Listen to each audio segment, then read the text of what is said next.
The first time I heard about you guys was when I went to see a Guy Ritchie movie. Right. And I mean, I've always been a fan of Guy Ritchie, and he always has great soundtracks with his films. And Rock and Roller was no exception, and there was a 2220 song on there. So how did you get hooked up with Guy Ritchie? We've never really had any contact with him, have we? No, it's not. It's not something that he kind of drives is the band necessarily. It's obviously he's in films and put soundtracks together. He had another one. Did he have like Devil and Me in one of the earlier films? There was another track. So we had a bit of history with him, and obviously he chose to come back to us.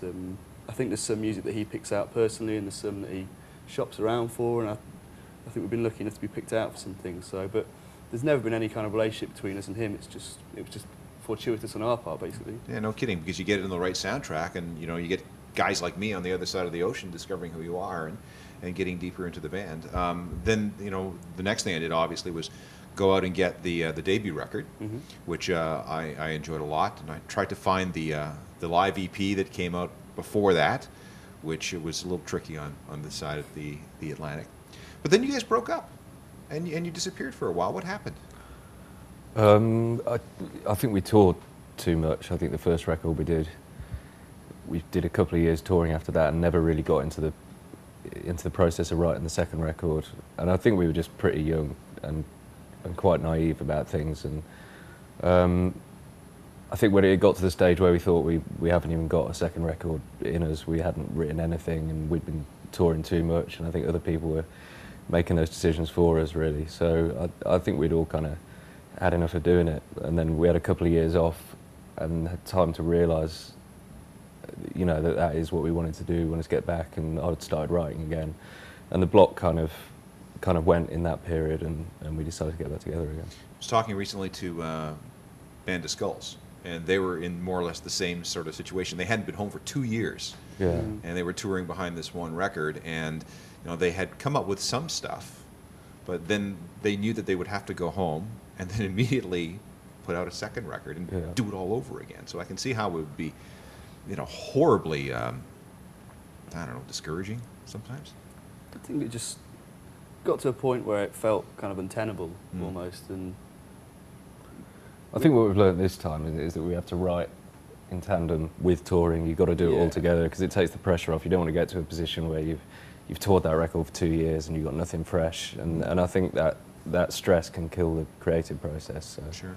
You have to be working all the time. I think. yeah. Now, I'm fascinated as to why you seem to have a larger than normal fan base in Japan. What's happened with Japan with you guys? Again, just a bit of luck, I think. I mean, out there they pick up the odd indie band and run with it, and we were just lucky. I guess we just connected out there, and we've got a very loyal fan base out there. So again, it's just it's that song that connected out there that got us onto radio, that sold us a decent amount of records. And well, then you went out and you there's a live album that you did for Japan. Live album in Japan that I still haven't been able to get. Yeah, that's really tough. And now this current record, that we won't see until I guess sometime in June, is already out in Japan. Shake Shiver Moan. Yeah, that came out last week, I think it was. So it's been out a week there. Yeah, I mean, it's all the way it's set up is we're with an independent company in Japan, and that's just the way that they wanted to play it. So it's quite handy. We're going out there for Fuji Rock in about 6-7 weeks' time. So it's good for the build up to that to kind of drop the album nice and early. What's different about playing in Japan versus playing in Europe or North America?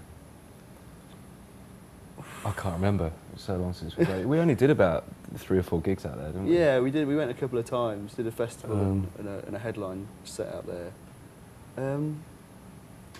It just. I don't know if there was a difference in actually playing the gigs. I mean, culturally, going to Japan, it was the first place I felt like like I was on another planet. Because I think when you go to America, you can relate to people in the because of the same language as there is in England, and you kind of watch the same shows, whatever. Whereas Japan is just a complete culture shock. Yeah, so. the moment you get off the plane, you're in a different world. Yeah, and the fact that it's not even like English character. I mean, you can go to France and Germany, you can kind of just about make out some words that might be important, but obviously with the characters they use out there, it's just you've got no idea where you are, no idea where you can Have you ever go. tried the Tokyo subway? I think we got chaperoned on it once, very kind of close, like a group of school children. We got led round. You have to be, yeah. Put on it and taken off it very carefully. But yeah, I wouldn't like to try it myself. No, you don't want to do that. So the only thing that I've heard from the album is latest Heartbreak, which I guess came out as a was it a live EP or it's marked on iTunes as live, but it doesn't sound live to me. There was. I think we dropped it as just a giveaway track, and there was a live EP that goes along with that, which we've been giving away at shows that you can get from our website as well. It's 4 live tracks we recorded in England from new records. So I don't know why it's marked as live, but it's not. It's the studio version. But oh well, that explains it. Yeah. So I'm not crazy. No, you're not crazy. Okay. Well, you might be. I don't know. Not about this. This can't be used to diagnose my illness. So the album will be out, I guess, here in North America. Shake Shiver Moment will be out in North America, I guess. I heard June 22nd. I think it's physical on June 22nd and iTunes for 2 weeks before that. Before that, okay. Well, it's good. I'm glad to have you guys back because I really enjoyed that first record, and then when I heard that you broke up, it was kind of like, oh, crap. But hopefully, you'll be able to, keep it together this time with now that you've learned from all the mistakes you made the first time around, which is not unusual. At least you recovered from it. Yeah, I mean, I think that's the driving force, isn't it? We've got a rare second chance. Yeah, I think we'll stick with it this time. Maybe. All right, thanks a lot. I appreciate it, and good luck Thank you. with the record and the rest of the tour. Thanks for having Thanks us. very much.